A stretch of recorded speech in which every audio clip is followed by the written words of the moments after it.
Welcome to an incredibly misty morning out here in South Africa.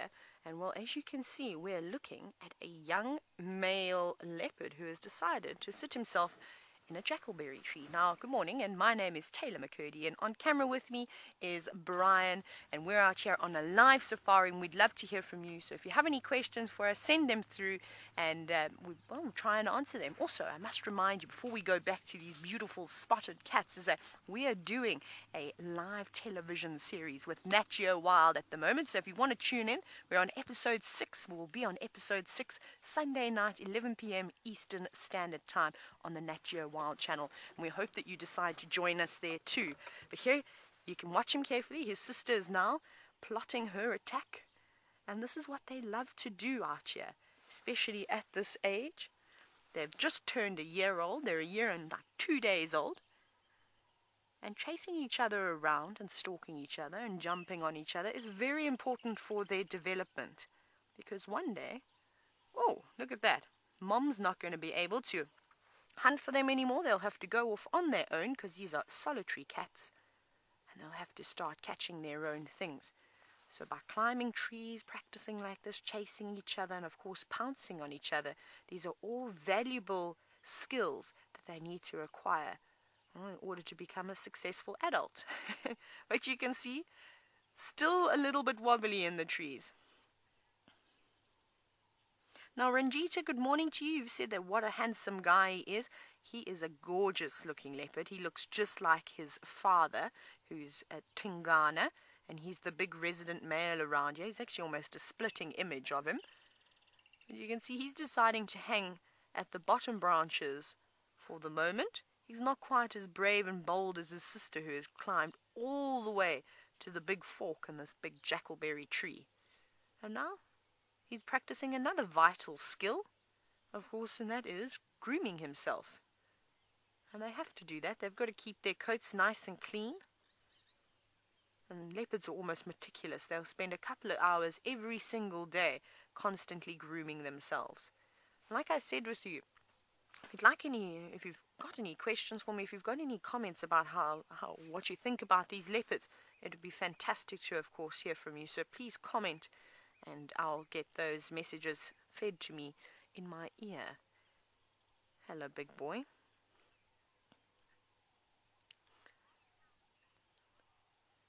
Now, Gates, hello to you. Say that they are absolutely beautiful. I think that that's one of the only ways to describe these leopards. And you're wondering how big they are at a year old. There's actually an incredible size difference between Xongile, the sister who you are seeing now, and then compared to her brother Hosana, and they're exactly the same age. He is almost double her size, and he's almost the size of his mother. Now, she's not a particularly large leopard. She probably weighs anywhere between about 35 and 40 kilograms. So what is that in pounds? It's about, 80 pounds or so, 85 pounds. She's not big, and I reckon Hosana is not too far off from that. I think he's probably sitting at about maybe 18, 19 kilograms, and I think Xongile will just be just slightly less, sorry.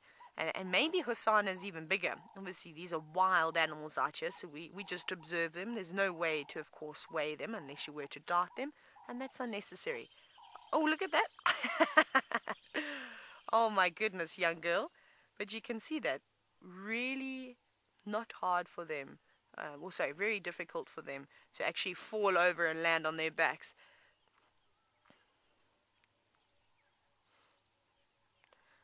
Now, Angela, you're wondering, once they've left their mother, will their territories overlap? So Xongile and Hosana's territory won't. Poor Hosana is actually going to have quite a tough life ahead of him. He's going to live for the next couple of years in between all the other male leopards until he's old enough to take over a territory for himself. And you saw there was another game drive vehicle there who is also enjoying this magical sighting with us. And Xongile's got it a little bit easier. So what will happen is that Karula, who is her mother, will actually chase away or try and push out other female leopards that surround her territory in order to try and open up a space, of course, for Xongile. So that'll be quite nice. She's actually got one of her other daughters in the surrounding areas, or two of her daughters in the surrounding areas with their cubs. So there's a lot of competition in the northern Sabi San for space for leopards. We're very fortunate as that this entire area is, you really just shake trees and they fall out, which is spectacular. So if you ever want to come on a safari and you want to see leopards, this is the best place. Now, Julie, you're wondering what is the best way to tell a leopard and a jaguar apart. Now, they're actually very similar. If you didn't know too much about the bush and you were to look at the two of them, and perhaps even just the face, it would be quite easy to get them, or to get them confused. And leopards are a little bit smaller than jaguars. Jaguars seem to be a lot more robust, and I've never seen a jaguar in person. I've just seen pictures.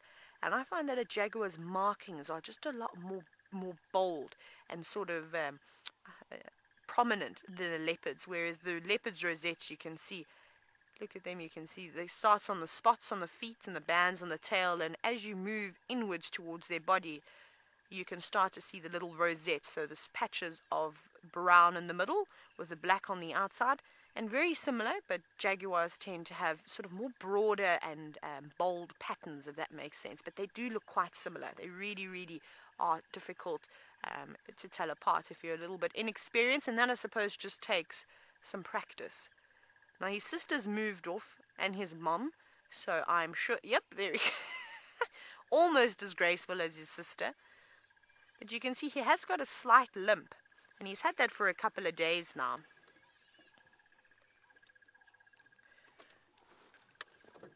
Right, let's see if we can get another gap. Ooh, lots of little biting flies. Yep. And we'll just watch him as he disappears. Now, Jennifer, you're wondering if 2 kittens is a normal litter size. Typically, yes, it is. Oh, look at him. Hello, boy. He's starting to mark now. And that's always really interesting to see. Sorry, Jennifer, I'll get to your question now. He's using the luxury facilities, and typically both male and female will mark and defend territories, and one of the ways in which they'll do this is by urinating up against trees.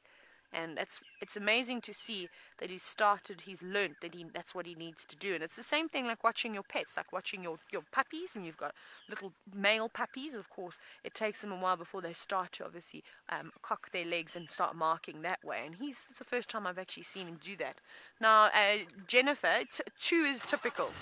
2 is actually quite normal to see. They can have up to 3 and 4, but even 4 is not very common. I'm going to leave these leopards for just a moment because I want to show you a crocodile very quickly. I want to show you a crocodile that has popped into this dam, which we hadn't seen before, which is amazing. And these cats were actually dangerously close towards it earlier, and we were so worried that they were going to go play in the water because they love to play in the water, Hosana and Xongile. And I was worried that this croc was going to snatch them up because he does not, or she, does not worry about what type of food it will eat.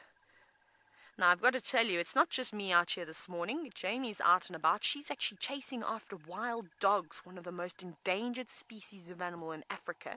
And James is in the tent. Steph is out on foot walking around in the African wilderness. So if you'd like to carry on and see what the leopards get up to, or perhaps go across and see some wild dogs, head across to WildSafariLive.com, where you can carry on watching. Of course, we do 2 safaris every single day. Now, this crocodile doesn't look like too much. It actually just looks like a floating log in the water, but that's thanks to their master camouflage. And that's what they rely on, is they sit in the water for a very long time with just their eyes and their nostrils poking up and hope that some unsuspecting victims like an impala or some of the other antelope species and even a leopard cub would get too close to the water's edge, and they'd be able to just sink straight down, disappear, and very swiftly move towards the edge of the bank, which then they will then launch into an attack and try and capture their prey. Isn't that incredible?